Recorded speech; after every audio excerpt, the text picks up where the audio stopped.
So I finally got around watching The Promised Neverland Season 2.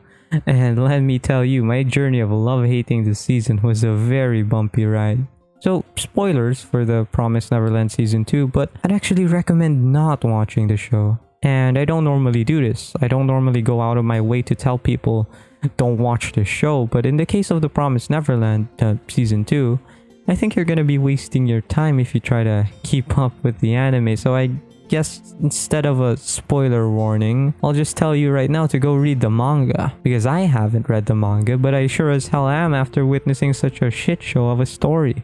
And it's pretty disappointing because I really did want to love this season. For a little context about me, I have a really deep appreciation for original animes.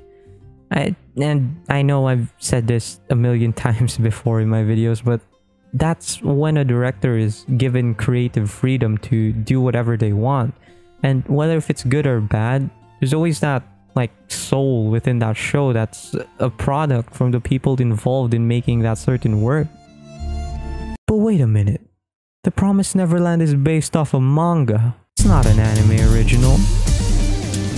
So if you didn't know, a little after the second season was announced, there was another news that came along with it. It had said that Season 2 of the anime will slowly deviate from the manga in order to fit a more original scenario. And you might be wondering, what the actual fuck? Because yes, deviating from the source material is always a bad thing. And that's why this caused a big fuzz within fans. But hold on, what's this? The whole idea was actually from the author of the manga? And he actually has a more involved role in writing the script for this? So with this news, there were a lot of fans that were sort of divided. Some, if not most fans, were very much against going this route. But there were also fans who were like, yeah, the manga kind of went stale after this certain arc. So if they're trying to make this original in order to fix it, I guess it's worth a shot. And again, I had never read the manga, but I was all aboard this original route. Mainly because I knew that the mangaka was heavily involved in the project. So, you know, I put my faith in this stunt that they were trying to pull. Also, I think I had two things that were in my mind on why I was especially happy that this season was going anime original.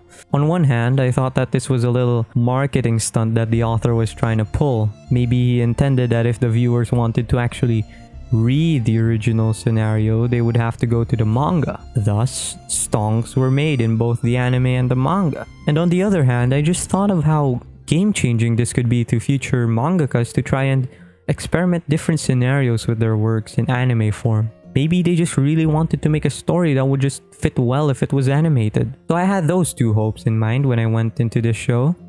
But sadly... Okay, so the first thing that I want to mention is how it makes you think that this anime is gonna be decent. Because the first 3 episodes are actually really good. The first episode probably has one of my favorite opening shots in anime. Right from the get-go, it quickly established the tone of the show. It wasn't gonna be some claustrophobic cat and mouse suspense anymore. It felt more of a dark fantasy survival adventure. And I was all for that. One thing you also have to give the show credit, which is also something I noticed right from the start, is the animation. It is beautiful. I fucking love the color grading. It was the look that also made me love the first season. They just have a way with color and lighting that makes me feel a certain way. Nice.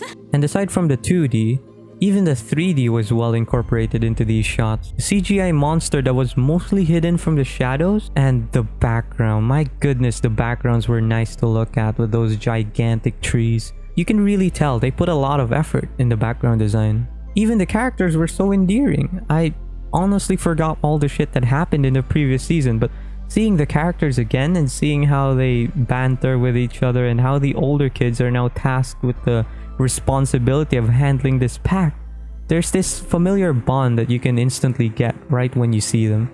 So after a bit more traveling, meeting some friendly demons along the way, they finally find a shelter. And I know that shit was about to go south, but I didn't think they meant for the whole show to go south, because after this is when the storm starts brewing. Episode 4 is when everyone finally caught on to this original scenario that this so-called author was trying to hint at. Because apparently from what I heard from the manga readers, not only did they cut out a fan favorite character, they also cut out a fan favorite arc. And so there was a little bit of turmoil. Oh, wait. Wrong anime.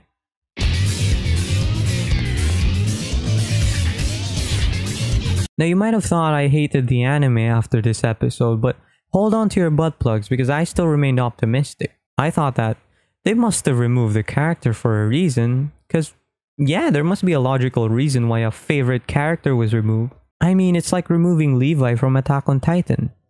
Imagine if they ever did that.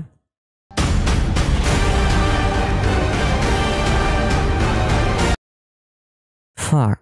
So I kept my hopes up, hoping some answers would arrive, and then next episode, we get a time skip. They're in a demon society, disguised as demons.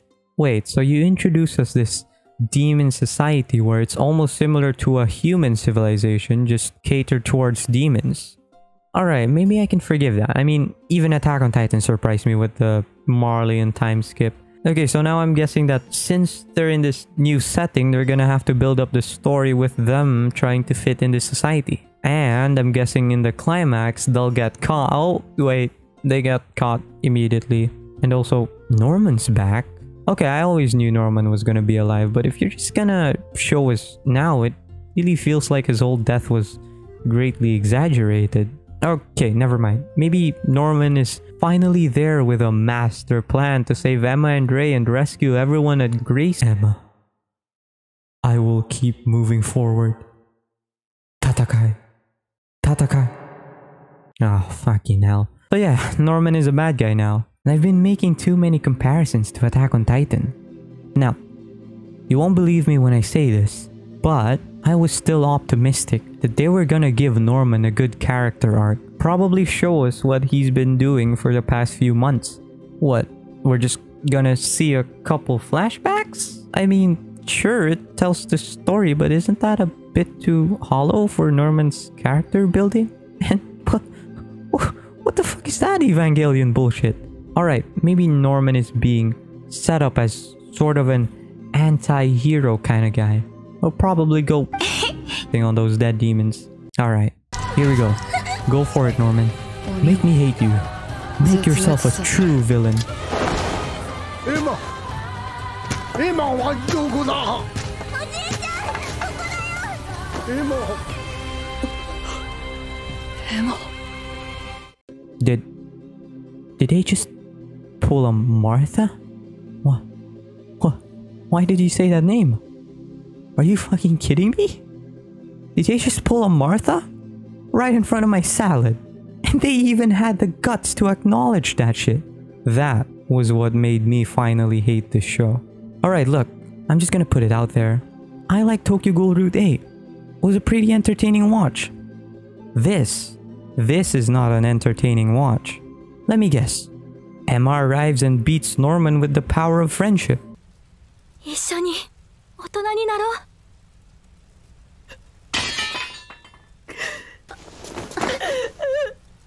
Okay, fuck this shit. After that, it was pretty much still a shit show. They tried to make the ending good, but at this point it was beyond saving. So how they ended this was actually pretty funny. So after everyone else got to escape, Emma and the gang stay behind to save the other kids. Oh great, they're gonna set up a season 3. No, they didn't. They just gave us a PowerPoint presentation of what they did. In fact, the slideshows were actually arcs from the manga that were supposed to be adapted here if they didn't try to go original. Okay. You can remove your butt plugs now, just let the shit out. Now, before all of you start hating on the studio that made this, don't. Cloverworks did an amazing job with Season 2. They absolutely worked their asses off for Season 2. In fact, Promised Neverland Season 2 doesn't deserve Cloverworks. This whole thing was either the author's fault or the production management. But I still find it hard to grasp why the author would want to change a story they passionately worked on into something that is visibly uncool. So I'm really leaning on the production management here to be at fault.